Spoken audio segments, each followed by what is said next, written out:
ఓం శ్రీమాత్రే నమః.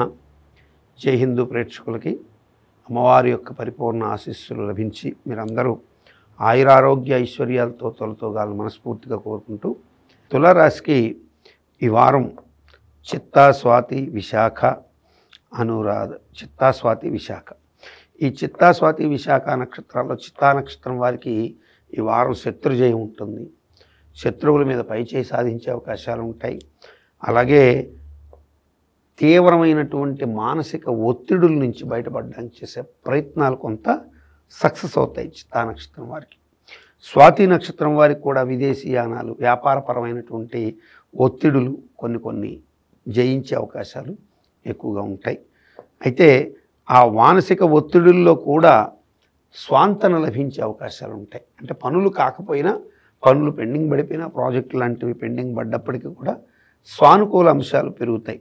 అంటే ఆర్థికపరమైనటువంటి ఒక బలీయమైన కొన్ని నిర్ణయాలు తీసుకోవడానికి కూడా కొంచెం లైబిలిటీస్ పెరిగే అవకాశాలు ఎక్కువగా ఉంటాయి చిత్తా, స్వాతి నక్షత్రాలకి.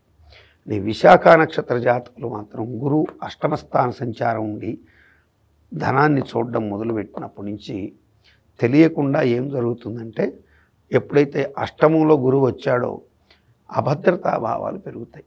తెలియనటువంటి ఏదో భద్రతా భావన, ఏదో అవుతుంది, తనకి ఏదో జరుగుతుంది, పిల్లలకి ఏదో అవుతుంది అనేటువంటి ఒక చిన్నపాటి అభద్రత.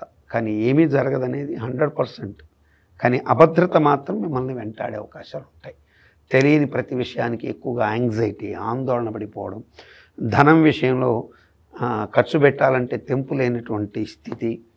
ఒక మంచి పని జరుగుతుంది, దానికి ధనం ఖర్చు పెట్టాల్సి వచ్చింది కూడా నిజంగా ఇది జరుగుతుందా, జరగదా, ఇది యోగంగా జరిగితే మంచిదే, జరగకపోతే ఈ డబ్బు నష్టపోతాం అన్నటువంటి ఒక ఆందోళనకర స్థితి ఇటువంటివి వెంటాడుతాయి. అయితే ఎలాంటి ఇబ్బందికర పరిస్థితులు అయితే తలెత్తవు. వీరికి ఇంకా కూడా మరింత మెరుగైనటువంటి శుభ ఫలితాలను ప్రసాదించేటువంటి దైవం వెంకటేశ్వర స్వామి వారు. శ్రీ వెంకటేశ్వర స్వామి ఆరాధన చాలా శుభాన్ని కలిగిస్తుంది. ఎందుకంటే కోణస్థితిలో ఉన్న శని ధనాన్ని చూస్తున్నాడు, గురువు కూడా ధనాన్ని చూస్తూ, ఇద్దరు వైష్ణవమూర్తులే, శివ వైష్ణవ రూపులు. వైష్ణవ తత్వం కలిగినటువంటి శనివారం అంటే వెంకటేశ్వర స్వామికి చాలా ముఖ్యం. ఆ శని ఇక్కడ చూస్తున్నాడు, తులారాశికి యోగప్రదుడు.